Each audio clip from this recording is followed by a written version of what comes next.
The massive space station hung like a twisted metal flower in the void, its petals stretching out in every direction. Through one of its countless windows, Captain James Walker stared at the gathering of alien species in the council chamber below. This was humanity's first time attending a galactic council meeting, and already he could feel the tension in the air. The chamber itself was built to accommodate beings of all sizes, but it was the Titans who commanded attention. They stood nearly 12 feet tall, their thick gray skin covered in natural armor plates that gleamed under the bright lights. Every movement of their massive bodies displayed the raw power that came from evolving on a world with triple Earth's gravity. Walker watched as High Commander Rex, leader of the Titan delegation, dominated the council session. The colony world of Proxima Beta will remain under Titan protection, Rex announced, his deep voice echoing through the chamber. Its harsh conditions make it suitable only for species of proper strength. The other alien representatives, some tall and spindly, others short and round, simply nodded in agreement. They had learned long ago not to challenge the Titans' authority. After all, how could they? The Titans had evolved on what they called the ultimate Deathworld, a planet of crushing gravity, constant radiation storms, and extreme temperature swings. Their natural advantages made them the self-proclaimed rulers of known space. Walker felt a gentle tap on his shoulder. He turned to see Tom Miller, his communications officer, looking concerned. "Sir," Tom whispered, "they're ready for Earth's introduction." Taking a deep breath, Walker straightened his uniform and made his way down to the council floor. He could feel the dismissive looks from the Titan representatives. To them, humans were just another soft-world species, barely worth noticing. As Walker reached the speaker's podium, High Commander Rex let out a sound that might have been a laugh. "And now we shall hear from the newest applicants for council membership, the humans from their comfortable little world they call Earth."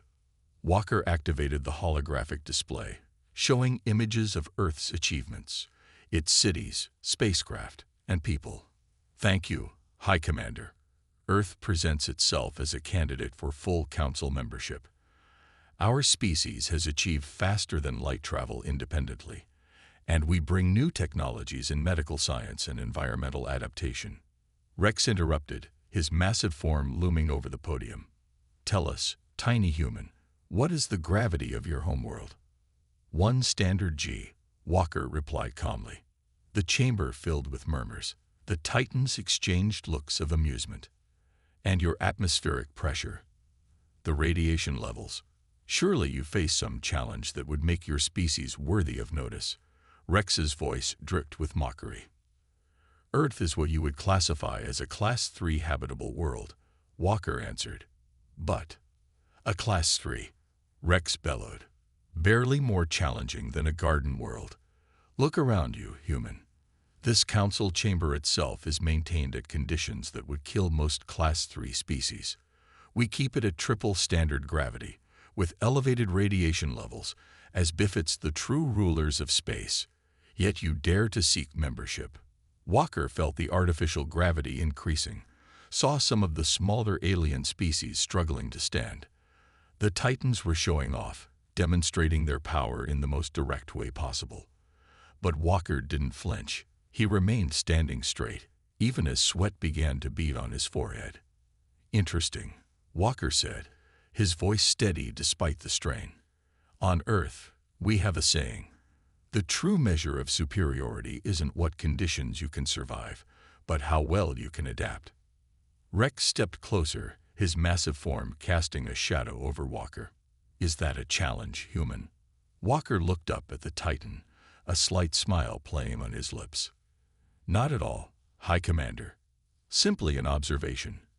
After all, humanity has learned that being the strongest doesn't always mean you're the best suited to survive." The chamber fell silent. No one had ever dared to speak to a Titan this way. Rex's face twisted in what might have been anger or curiosity. It was hard to tell with Titan expressions.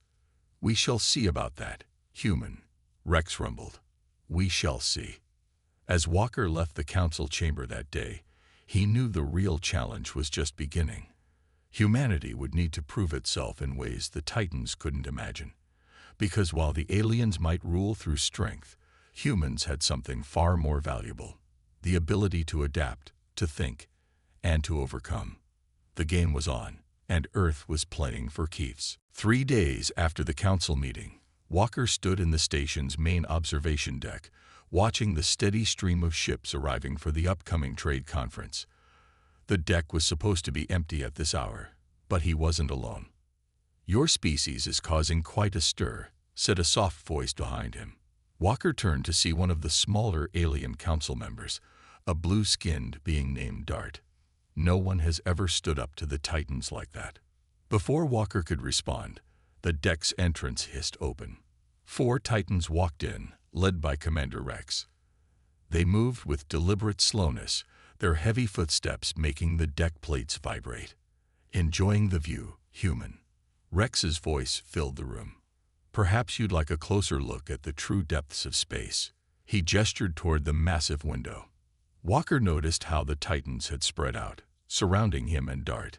"The view is fine from here, Commander," he replied calmly, though his hand instinctively moved closer to his emergency beacon. Rex stepped forward, his massive form towering over Walker. "You know, it's strange. Our sensors show this observation deck is currently set to double Earth gravity. Quite uncomfortable for a soft-worlder like yourself, isn't it?" Walker hadn't even noticed. The station's artificial gravity could be adjusted in different sections, and the Titans often used this to their advantage. He was sweating now, but years of training in varying gravity environments had prepared him for this.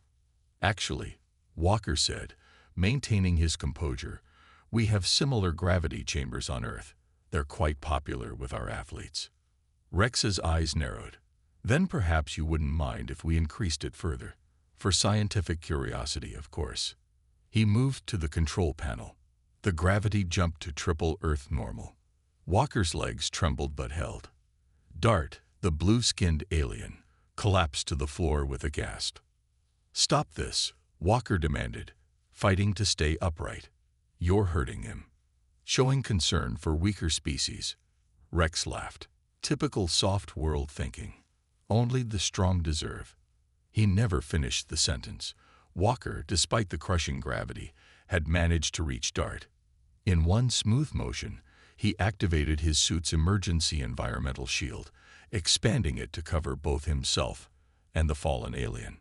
The shield, designed for extreme conditions, created a bubble of normal gravity around them. Walker helped Dart to his feet. "Impossible," one of the other Titans muttered. "Those shields shouldn't work against artificial gravity." Walker smiled grimly. "Human technology. We had to adapt it after studying the effects of gravitational waves from black holes. Interesting what you can achieve when you can't rely on natural strength, isn't it?" Rex slammed his fist into the control panel, shutting off the elevated gravity. "You think your tricks make you strong. You hide behind your technology because you're weak." "No," Walker replied, deactivating the shield once the gravity normalized. "We use technology because we're smart. There's a difference." The observation deck doors opened again. This time, several council security officers rushed in, followed by Walker's communication officer, Tom. "Is everything all right?" Tom asked, eyeing the Titans suspiciously. "We detected unauthorized gravity fluctuations in this sector." "Just a friendly demonstration," Rex growled, "showing our human friend what real strength looks like." "Really?" Walker raised an eyebrow. "Because from where I stand, it looked more like bullying, which, by Council Law Section 47B, is grounds for formal complaint and possible sanctions." The Titans froze. They hadn't expected a new species to be so well-versed in council law. "You would dare," Rex started. "File a complaint." Walker finished for him. "No, not this time. Consider this a learning experience. For all of us." He helped Dart toward the door, then turned back to the Titans. "But remember this, on Earth we have a long history of standing up to bullies, and we're very, very good at it." As Walker left the observation deck, He could hear Rex's angry breathing behind him. The Titans had just learned their first lesson about humans. Physical strength wasn't everything. Back in his quarters, Walker received an urgent message. The council had called an emergency session. Apparently, several smaller species, led by Dart, had filed a joint petition. They wanted to review the Titans' authority over high-gravity worlds. The game wasn't just beginning anymore. It had changed entirely, and humanity had just made its first allies in space. The emergency council session was chaos. Walker stood at the human delegation's platform, watching as representatives from 20 different species argued back and forth. The chamber's main display showed the joint petition filed by Dart and the others, calling for an end to Titan control of high-gravity worlds. Commander Rex stood at the center of the chamber, his massive fists clenched. "This is outrageous." His voice boomed across the room. "For 10,000 years, we Titans have protected the harsh worlds of this galaxy. Would you hand them over to weak species who would die within minutes on their surfaces?" "Perhaps," said Dart, his blue skin shimmering under the lights, "we should let capability, not just natural strength, decide who controls these worlds." The chamber erupted in shouts again. Walker noticed how many of the smaller species were nodding in agreement with Dart. The balance of power was shifting. Then Rex turned to face Walker, his eyes blazing. "This is your doing, human. You come here, barely able to survive standard conditions, and dare to question our right to rule." Walker kept his voice calm. "We question no one's rights, Commander.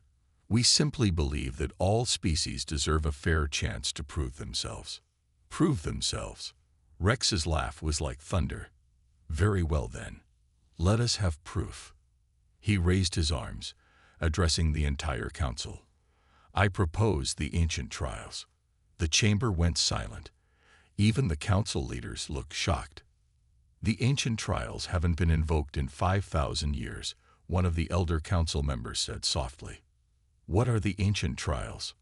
Walker asked, though he had a feeling he knew where this was going. Rex's mouth curved into what might have been a smile. 3 tests, human, 3 chances to prove your species worthy. Endurance, adaptability, and combat. Pass all 3, and your species gains equal rights to claim any world in council space. Fail, and humanity will be banned from all high-gravity planets forever. Walker looked at Dart and the other alien allies they'd made. They seemed worried. Clearly, these trials were serious business. "And if we refuse?" Walker asked. "Then you prove what we already know, that humans are cowards who hide behind their machines." Walker took a deep breath.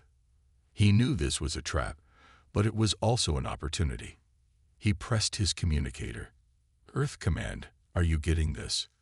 "Affirmative, Captain," came the reply. "Analysis suggests a 12% chance of success based on known Titan capabilities. But we're detecting high interest from potential trading partners if we accept." Walker nodded. Sometimes the real victory wasn't in the challenge itself, but in what accepting it said about you. "We accept," Walker announced. The chamber exploded with noise. Species started placing bets immediately, most betting against humanity's success. The Titans looked pleased, certain of their victory. 3 days, Rex declared. "You have 3 days to assemble your team. Choose carefully, human. The trials have claimed many lives over the centuries." As the council session ended, Dart hurried over to Walker. "Are you insane?" he whispered. "The last species that attempted the trials was wiped out. Their entire team died." Walker smiled. "Then we'll have to make sure we don't make their mistakes. Tell me everything you know about these trials." Over the next hours, Walker assembled his team. Dr. Emma Reed, Earth's leading expert in environmental adaptation. Mark Harris, the top survival specialist. Lisa Strong, combat expert and tactical genius. Each was chosen not for raw strength, but for their ability to think, adapt, and overcome. In his quarters that night, Walker reviewed the historical data on the trials. The odds were bad, really bad.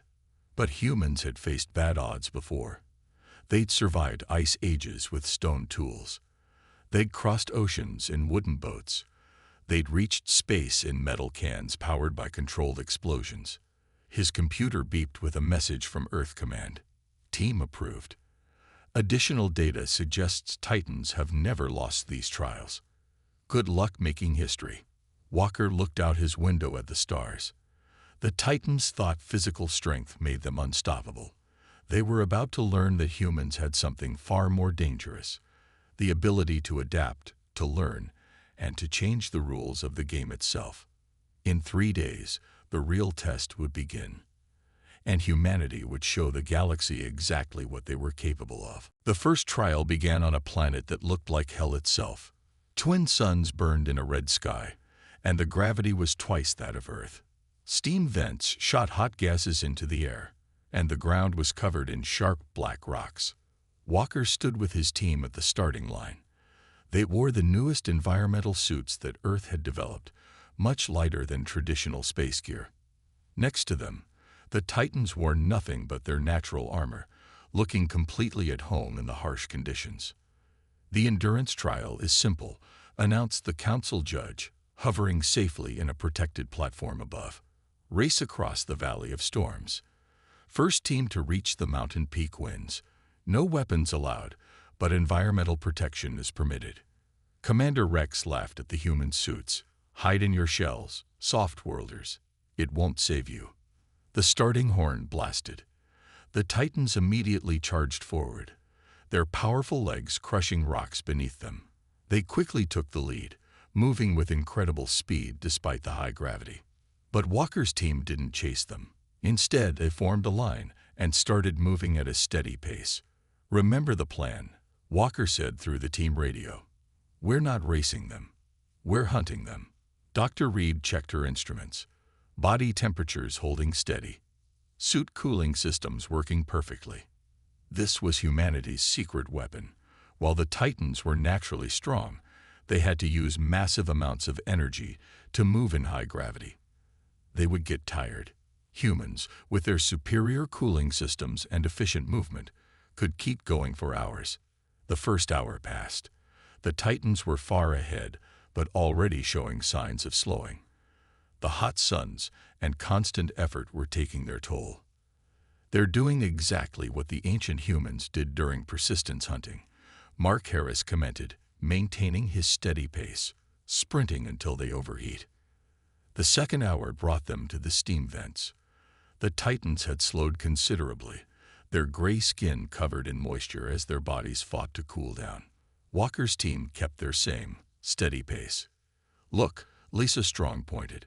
One of the Titans had stopped, sitting on a rock, clearly exhausted. By the third hour, they passed 2 more resting Titans. Commander Rex looked back, seeing the humans steadily approaching. He roared in frustration and pushed his remaining team harder. But the twin suns kept burning, and the gravity kept pulling, and the Titans had no way to cool themselves efficiently. 4 hours in, Walker's team caught up with Rex. The massive alien was struggling up the mountain slope, his movements no longer powerful and sure. "Impossible," Rex gasped as the humans passed him. "Your species is weak." "No," Walker replied, not even breaking stride. "We're just built differently. Humans don't need to be the strongest. We evolved to keep going when others can't." The mountain peak was just ahead. Walker's team maintained their pace, their suits continuing to regulate their temperature and assist with the gravity. Behind them, they could hear Rex's labored breathing as he tried to catch up. Lisa reached the peak first, followed by Mark, then Dr. Reed, and finally Walker. They planted the Earth flag just as the council ships appeared overhead to confirm their victory. "The humans have completed the endurance trial," the council judge announced. "They are the winners of the first test." Walker looked down the mountain. Rex was still climbing, his movements slow and painful. The other Titans were scattered across the valley, some still resting, others trying to continue. "Should we help them?" Dr. Reed asked, watching Rex struggle. Walker nodded. "Of course we will. That's another thing about humans. We help those in need, even our competitors. They made their way down to Rex, offering him water and cooling packs. The mighty Titan leader looked at them with confusion. "Why?" he asked. "Why help us after we treated you with such disrespect?" "Because that's what advanced species do," Walker replied. "True strength isn't about dominating others. It's about being able to help them." As they helped the Titans recover, news of the human victory spread across the galaxy. The supposedly soft species from Earth had won the first trial, and they'd done it not through brute force, but through planning, technology, and their unique evolutionary advantages. But Walker knew this was just the beginning. The adaptability trial would come next, and it would test them in ways they couldn't imagine. For now, though, humanity had proved one thing. Being the strongest wasn't the same as being the best. 3 days after their victory in the endurance trial, Walker and his team stood before a massive sealed dome. The structure was completely opaque, hiding whatever challenges waited inside.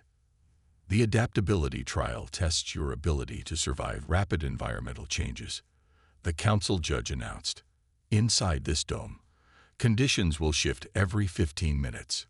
Temperature, gravity, atmosphere, everything will change. Last team standing wins. Commander Rex, who had been unusually quiet since his defeat, stepped forward with his new team of Titans. Their natural armor gleamed, polished, and ready. "The rules are simple," the judge continued. "Each team gets 1 supply crate. No communications with the outside. The trial ends when one team surrenders or becomes unable to continue."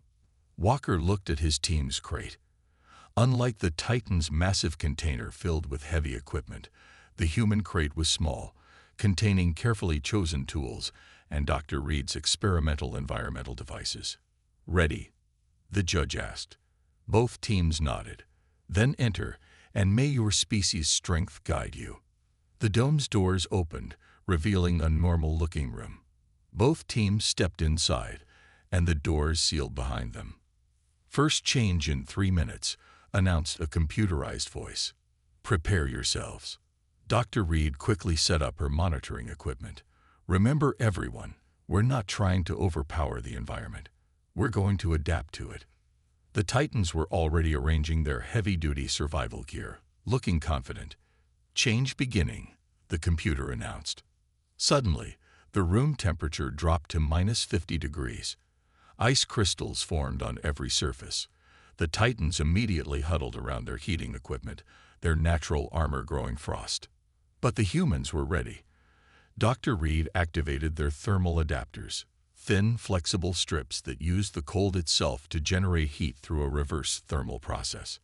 "An interesting solution," Rex admitted, watching the humans move freely while his team fought the cold. Before anyone could respond, the environment changed again. The room filled with thick, soupy liquid, like breathing honey. The Titans struggled, their strength useless in the dense fluid. But Walker's team had already switched on their ultrasonic vibrators, small devices that created sound waves to push the thick liquid away from their faces, creating breathing spaces. "Impossible," one of the Titans shouted. "How can you have tools for everything?" Lisa Strong smiled. "We don't. We have tools that can be used in different ways. Humans are good at improvising." The next change brought crushing gravity, then toxic gas, then burning heat. Each time, the humans adapted, using their tools in creative ways, while the Titans relied on brute strength and heavy equipment. Hours passed. The Titans' equipment began to fail. Their power sources died, their gear cracked under the strain. But the humans' smaller, simpler tools kept working, often in ways they weren't originally designed for. The breaking point came when the room turned into a zero-gravity vacuum. The Titans, without working equipment, began to drift helplessly. The humans, using their ultrasonic devices as makeshift thrusters, moved easily through the space. "How?" Rex demanded, watching the humans work together to navigate the void. "How are you doing this?" Dr. Reed spoke while adjusting her equipment. "Humans have always lived by adapting. When we couldn't survive something, we invented ways to survive it. Every tool we brought can be used in multiple ways. Mark demonstrated by using their thermal strip as a makeshift rope to pull a struggling Titan to safety. We brought less equipment than you, Walker explained, but everything we brought can be used in different ways. That's how humans explore space. We adapt our tools to meet new challenges. The Titans looked at their own failed equipment, specialized gear that could only serve one purpose. They understood now. Raw strength and heavy equipment weren't enough. We surrender, Rex announced finally. The dome's environment returned to normal, and the doors opened. The council judge's voice boomed. The adaptability trial is complete. Humanity is victorious. As they helped the Titans gather their broken equipment, Walker knew they had taught the galaxy another lesson. Humans weren't just enduring. They were showing a completely different way of solving problems. But there was no time to celebrate. The final trial was tomorrow. Combat. And despite their 2 victories, Walker knew the Titans would be more dangerous than ever in a direct fight. The real test of humanity's approach was still to come. The combat arena was a circular platform floating in space, protected by energy shields. Thousands of alien spectators watched from safe viewing distances in their ships. This was the first time in history that a species had made it to the final trial against the Titans. Walker stood with Lisa Strong, watching Commander Rex approach. The Titan leader had chosen personal combat over team battles, a choice that surprised no one. The final trial is simple, the council judge announced. One-on-one combat. No weapons, no powered armor. Pure skill against strength.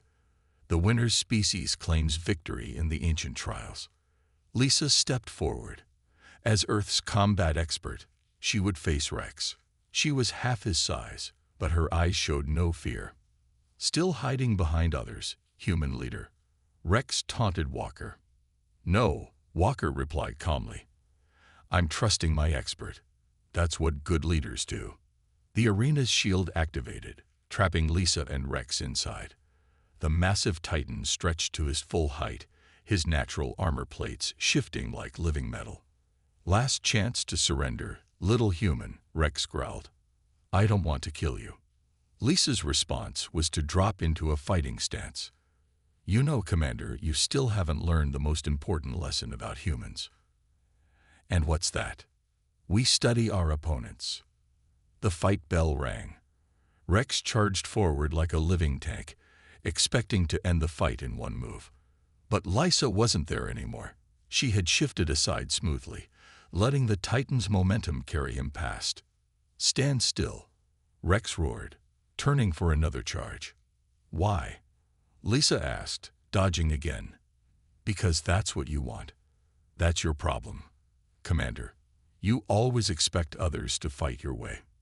The Titan's attacks became more furious. His fists could shatter steel, but they couldn't hit what wasn't there. Lisa moved like water, never meeting force with force, always turning Rex's strength against him. Fight properly, Rex demanded, his breathing getting heavy. I am, Lisa replied. This is called Aikido. It's just one of hundreds of fighting styles humans have developed. We created them specifically to let smaller fighters defeat stronger ones. She demonstrated by using Rex's own charge to send him stumbling. The Titan crashed into the arena wall, his armor plates rattling. The spectators watched in amazement. They had expected a quick, brutal fight. Instead, they were seeing a dance, one where the smaller human was clearly leading. Rex's movements were getting slower. Like in the endurance trial, his massive strength was becoming a weakness. Every missed attack drained more energy. Every fall took more effort to recover from. You're not even trying to hit me, Rex said, gasping for breath. Because I don't need to, Lisa explained, sidestepping another wild swing. Humans learned long ago that fighting isn't about who's stronger. It's about who's smarter. She proved her point by ducking under Rex's arm and using his own momentum to throw him. The massive Titan crashed to the floor, his natural armor cracking. Walker watched proudly. Lysa was demonstrating centuries of human martial arts, fighting styles developed specifically to overcome bigger, stronger opponents. Rex struggled to stand. His armor was damaged, his breathing ragged. How? How is this possible? Because humans don't fight to prove we're stronger, Lisa said. We fight to win. And that means using our opponent's strength against them. The Titan leader looked at her with new understanding. Finally, he saw what humanity had been trying to teach them all along. Rex raised his hand. I surrender. The arena shield dropped. The council judge's voice boomed. The combat trial is complete. Humanity has won the ancient trials. The spectatorships erupted in cheers. The smaller species were celebrating wildly. For the first time in history, the Titans had been defeated. Lisa helped Rex to his feet. You fought well, Commander. No, Rex replied, his voice humble for the first time. I fought like a Titan. You fought like a warrior. Walker approached them both. Maybe now we can all learn from each other. Strength is important, but it's not everything. As medical teams arrived to treat Rex's injuries, Walker looked at the celebrating aliens. Humanity had done more than win the trials. They had shown the galaxy a new way of thinking. But the real challenge was just beginning. Now they had to prove they could lead as well as they could fight. The future of galactic cooperation would depend on it. 1 month after the ancient trials, the Galactic Council chamber looked very different. Gone were the high-gravity settings and harsh conditions. Instead, the chamber adapted to whoever was speaking, ensuring everyone could participate comfortably. Walker stood at the main platform, looking at the changed faces around him. The Titans no longer towered over others threateningly.